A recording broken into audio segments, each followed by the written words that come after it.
നിനക്കിപ്പോൾ വന്ന് ദൈവത്തെ വിശ്വാസമില്ല.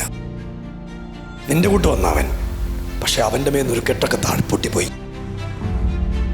നിനക്ക് താഴെപ്പെടാൻ ഇഷ്ടമില്ല. ഇപ്പൊ ഭയങ്കര കൂട്ടുകെട്ടാ, ഭയങ്കര ദേഷ്യം. പക്ഷേ നീ യേശുവിൻ്റെ പൈതലായിട്ട് മാറും.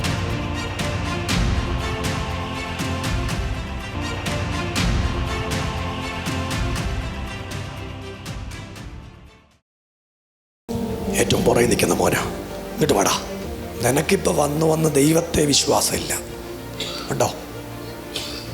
നിന്റെ കൂട്ടൊരു കൊച്ചിവിടെ ഉണ്ടായിരുന്നു. ഏതായിരുന്നു ഞാൻ വിളിച്ച ആ കൊച്ച്?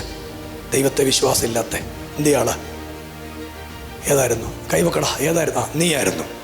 ബാബാ ഇങ്ങോട്ട് വാ. നിന്റെ കൂട്ട് വന്നവൻ, പക്ഷെ അവൻ്റെ മേന്നൊരു കെട്ടൊക്കെ പൊട്ടിപ്പോയി. താഴെ പോയി അവൻ. നീ താഴെ പോകുന്നു എനിക്കറിയത്തില്ല. സ്നാനപ്പെട്ടോ? ഇല്ല. നിൻ്റെ അപ്പനും അമ്മയും സ്നാനപ്പെട്ടു ഇല്ലയോ?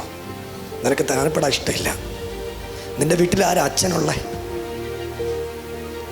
പള്ളിയിലെ അച്ഛനുള്ള ആരാ?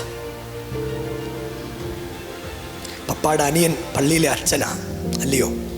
ഇപ്പൊ ഭയങ്കര കൂട്ടുകെട്ടാ, ഭയങ്കര ദേഷ്യ. വായിക്കുവാ നിന്നെ ഞാൻ.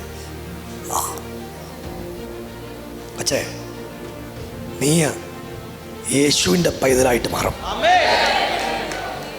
കേട്ടോ. ഇന്ന് വിശ്വസിച്ചുകൊണ്ട് പോകണം. അപ്പനും അമ്മയും തിരഞ്ഞെടുത്ത മാർഗം നിസ്സാരമല്ല. നിന്നെ തിരിച്ചു കൊണ്ടുപോകാൻ വേണ്ടി നിനക്കെതിരെ നേർച്ചയൊക്കെ ചെയ്യുന്നുണ്ട്. നിനക്ക് മാത്രമല്ല, നിന്റെ പെങ്ങൾക്കെതിരെ നേർച്ച ചെയ്യുന്നുണ്ട്. ഇന്ന് രാവിലത്തെ പ്രാർത്ഥനയാ കെട്ടങ്ങ് പൊട്ടാൻ പോവാ. എല്ലാവരും കൂടെ ഒന്ന് കൈയടിച്ച യേശുവേ എന്നൊന്ന് വിളിക്കാൻ പറ്റുമെങ്കിൽ ആദരമൊന്ന് തുറന്ന് നാവൊന്ന് ചലിപ്പിച്ച യേശുവേ. നിന്റെ വീടിനകത്ത് ഒരു അസമാധാനത്തിന്റെ തിരത്തള്ളലുണ്ട്. ഇന്ന് രാവിലെ യേശുവിന്റെ നാമത്തിൽ പ്രാർത്ഥിച്ച് ആത്മാവിൽ അതിനെ ഞാൻ പൊട്ടിച്ചു വിടാൻ പോവാ. നീ ഇപ്പൊ വന്നേ ഉള്ളൂ ഇല്ലയോ? എപ്പോഴാ വന്നേ?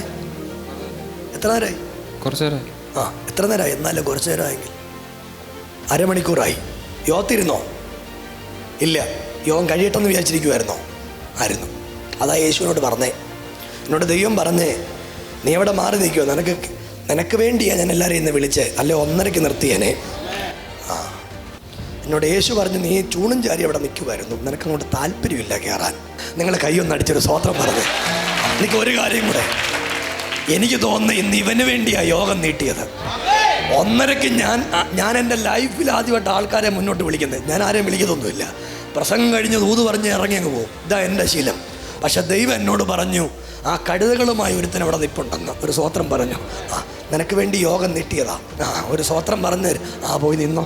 കൈയടിച്ചൊരു സ്വോത്രം.